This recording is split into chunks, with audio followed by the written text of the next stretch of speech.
Alright, welcome back. We're over here in the studio. I'm holding in my hand both the beginner, which is this one, and the intermediate, which is this one. The programs that you will get in your email when you're done. I'm going to walk you through the exercise real quick. Starting with the beginner, the 15-second wall hold, very simple. None of this stuff do you need weights or any other apparatus for. It's all free body weight stuff. So first thing to start, you're just sitting against the wall. You want a 90-degree angle in your leg here, hands on hips, or hugging your chest. Just hang out here. 30 seconds, 45 seconds, incrementing as you go through your exercise program, week to week. Okay, so that is a simple wall hold. Alternating lunges, you're literally hands on hips and alternating from a lunge. So just lunging down, again from the side. You're looking for 90-degree angle here, 90-degree angle here. So you're lunging, alternating. Okay, that is your alternating lunges. So when it says 10 alternating lunges, it's talking about on each leg. 10 alternating lunges on each leg. All right, back to squats are next.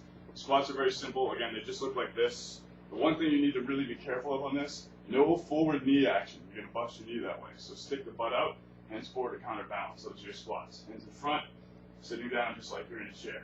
Okay? Or like you're squatting in China or Europe, wherever you're going, right? European toilets. So jumping jacks, I think we all know jumping jacks.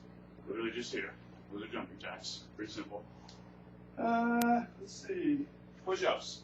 If you're in the beginning program, you're going to do it for your knees probably, at least until the last few weeks. If you're in a more intermediate program, if you think that you're more apt to do the intermediate program, which is actually classified if you can do more than 10 push-ups, you should be going to the intermediate program. So either way, let's see, make sure you can see my camera here. Okay, your knee push-ups, you're here, coming down in 90-degree angles in the arms, back up. So you don't have to come to here. You're going to screw up your front deltoid if you do so, actually. So you should just come right here, so the elbow and shoulder are the same height, working the chest and the tricep and the shoulder muscles. So from the side, it looks like this. Common mistake is high butt. It does not look like this. It also is not a worm or any of that stuff, or whatever people do. So straight body from knee to shoulder, and coming down to 90-degree angles in the arms, back up. Those are your push-ups for your knees. For your feet, same exact thing. You just get a little bit longer of a lever to work with, so you get a little bit more resistance if you're in the intermediate program. Okay? Those are push-ups. Bench dips, I'm using apparatus because I have it, but a bench in the park or 2 chairs if you don't have a bench is fine. Here is a bench dip. Got my hands here. If you're in the beginner program, you're going to start with bent knees, come straight down here. If you're in the advanced, or towards the end of the beginner, you'll end up with straight legs, which again is a longer lever, so a little bit more resistance coming here. Common mistake on this one is to come forward like this. This is to work your legs and to screw up your shoulders, so don't do that. Use your triceps, bend the elbows. You're here, you're coming down, elbows come back, stay your forearm. Your forearm stays vertical. Whether you're here or you're here, your elbows stay up high over your wrists. Next, on the beginner program, which is mostly the same anyway, we have calf raises. You can find anything. I'm just going to use this for example. Anything that has a rise off the ground a little bit. Stairs, steps, sidewalk steps, those work fantastic. All you're doing here, you get your heels down lower than your toes somehow, coming up onto the toes, coming down, raising the heels up, coming down. That's it. You can do that for time on most of these. All right, the front plank is next. The front plank is basically a push-up hold, but from your forearms. So the push-up would be here, right? That'd be a top of a hold, and the side table or front plank would be here. So again, common mistake on this is something that can injure your back very easily, which is saggy back like this. People shorten their body so it's easier and compress the spine. I'm going to demonstrate that because I know how bad it is for the back.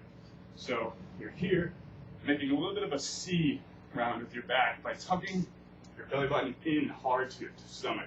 So belly button in towards the spine, protecting the spine and actually squeezing the rib cage in towards the abdomen. So just basically flex and squeeze and hide your ribs. If you're doing that, then you're protecting the back. If you're arching, you're injuring the back. If you're protecting the back, it also incidentally means that you're working the abs. So you really want to squeeze the abs, pull the belly button up into the spine, hold here. And that's just for time as well.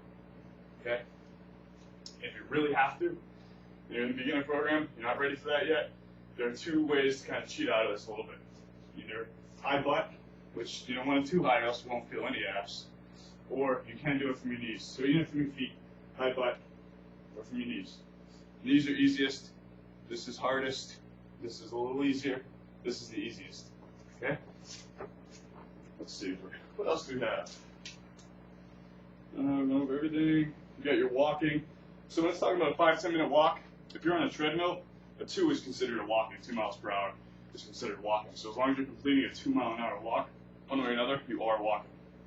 That being said, I know that our group moved fast. When I did a comfortable pace that resembled the pace that we were running, or that we were speed walking in our group, we were usually going on a treadmill around 3.2, 3.4.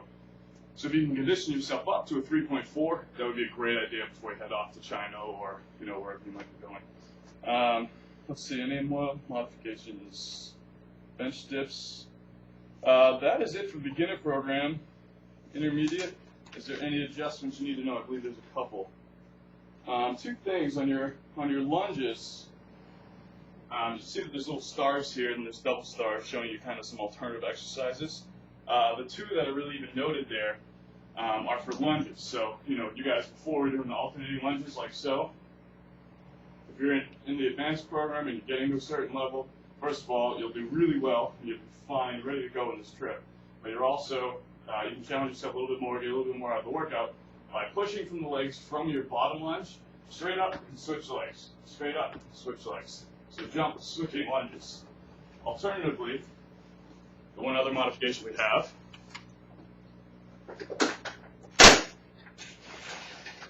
is elevated lunges. So the laces of the foot are down and on the bench, whatever bench you have. And again, coming down with the back knee. Obviously, the back leg will bend a little less than usual on this because it's stretched quite a bit to a hip flexor. I think that's it. You guys should be ready to roll with that. So just make it happen. Even if you've never done an exercise program before, this is a really nice introduction. And what better thing to encourage you to do so than going on a trip? I mean, that's super exciting. You got an 8-week conditioning program. You do anything for 8 weeks. How long is your semester until you think you might not be able to finish? So get it done. If you have any questions, I am available by email. I think the talking is going to be more winded than the working out. So email is scott@fitbodycompany.com. Otherwise, you'll be getting some of our newsletters if you want them. So just kind of tune into what's going on there. But this program should walk you through everything you need. Watch this video as many times as you need to if you forget what the different exercises are. But it's all laid out there for you, and the website's there to revisit at any point. And remember, just because this came free doesn't mean it's not a good program. This is like something that I or other fitness professionals would charge some real money to provide for you. So please take advantage of this. And it's free because you're a Middlesex Community College student, and this is my giving back to you guys because I think the trip is fantastic. I'm really thankful for having been selected, and I hope that you guys have an awesome trip, and I'm doing anything I can to enhance it. So take this free advantage. You get a custom diet for you. That is huge. I don't know if you know that. But I've spent a lot of time programming a website that you're able to actually go through, input your information, spit out a custom diet for you to achieve the exact goals that you're on right now. So you got 8 weeks. Make it happen. Take advantage. Have a great time.